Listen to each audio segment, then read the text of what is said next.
Assalamualaikum warahmatullahi wabarakatuh. Salam dan bahagia. Oke, halo guys. Jadi di sini kita lagi ada di Museum Ki Hajar Dewantara.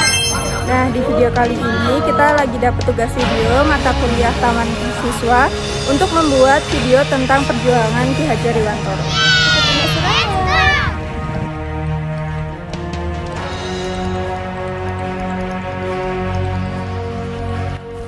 Ki Hajar Dewantara lahir di Yogyakarta pada tanggal 2 Mei 1889. Beliau lahir dengan nama asli Raden Mas Suwardi Suryaningrat. Sebagai keturunan Ningrat, Suwardi kecil berkesempatan menempuh pendidikan bersama anak-anak bangsa Eropa di Hindia Belanda. Ki Hajar Dewantara kecil sekolah di Sekolah Dasar Untuk Orang Eropa atau biasa disebut ALS. Beliau melanjutkan pendidikan ke Stovia, Sekolah Dokter Bumi Putra pada tahun 1905. Ki Hajar Dewantara belajar beragam hal baru dari menggeluti profesi sebagai wartawan. Salah satu surat kabar yang pernah menjadi tempatnya berkarya yaitu Sudiotomo, Medan Java, The Express, Utusan Hindia, Mode, Tahaja Timur, dan Poesara. Beliau juga aktif di organisasi Budi Utomo untuk menggugah kesadaran masyarakat agar bersatu mewujudkan kemerdekaan Indonesia. Pada 25 Desember 1912, beliau juga membentuk Iniste Partij bersama Douwe Dekker dan Dr. Cipto Mangunkusumo.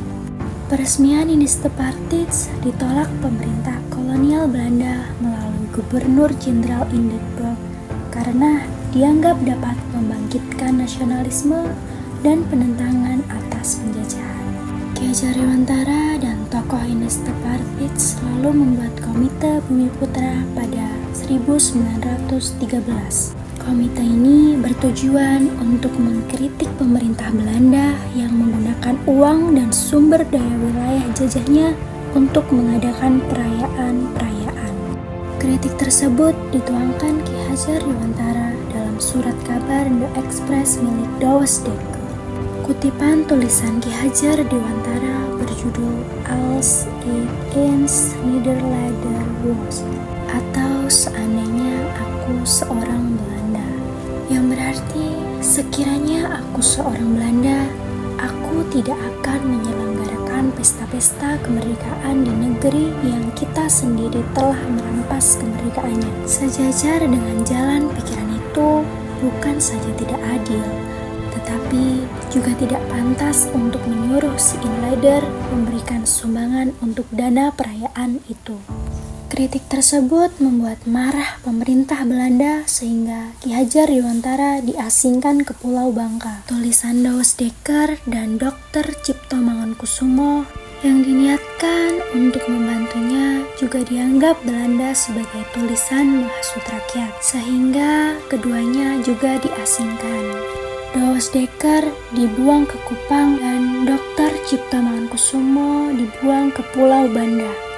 Mereka mengajukan usul pada Belanda agar bisa dibuang ke negeri Belanda agar dapat belajar banyak hal.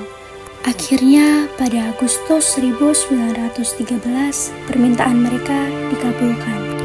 Kesempatan diasingkan ke Belanda dimanfaatkan oleh Ki Hajar Dewantara sebaik-baiknya untuk mendalami masalah pendidikan dan pengajaran sampai memperoleh Europa's Acta, ijazah pendidikan bergengsi di Belanda. Beliau kembali ke tanah air pada 1918 dan fokus membangun pendidikan. Pada tanggal 3 Juli 1922, Ki Hajar Dewantara mendirikan perguruan bercorak nasional bersama teman-temannya yang bernama Perguruan Nasional Taman Siswa atau National Onderwijs Instituut Taman Siswa.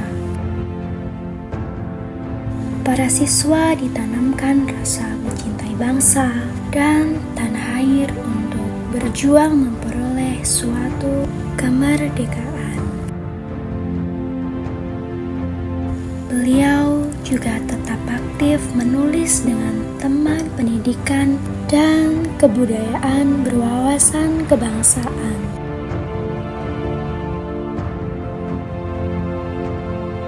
Setelah kemerdekaan, Ki Hajar Dewantara sempat menjadi Menteri Pendidikan, Pengajaran, dan Kebudayaan yang pertama.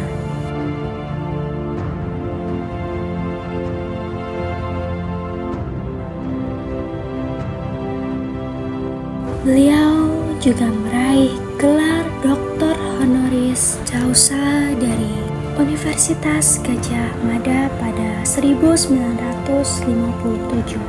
2 tahun kemudian, sang pahlawan pendidikan Indonesia wafat pada 28 April 1959 di Yogyakarta.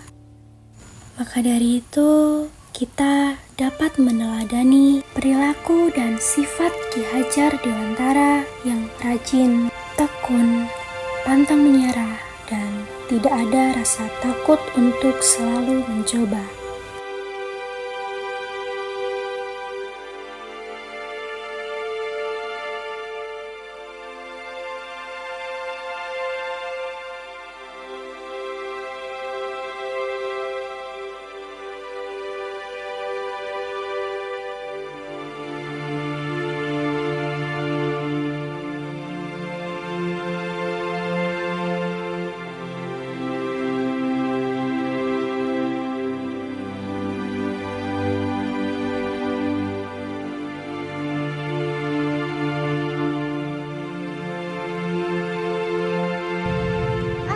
Sekian video dari kami. Bila ada salah kata, mohon maaf. Wassalamualaikum warahmatullahi wabarakatuh.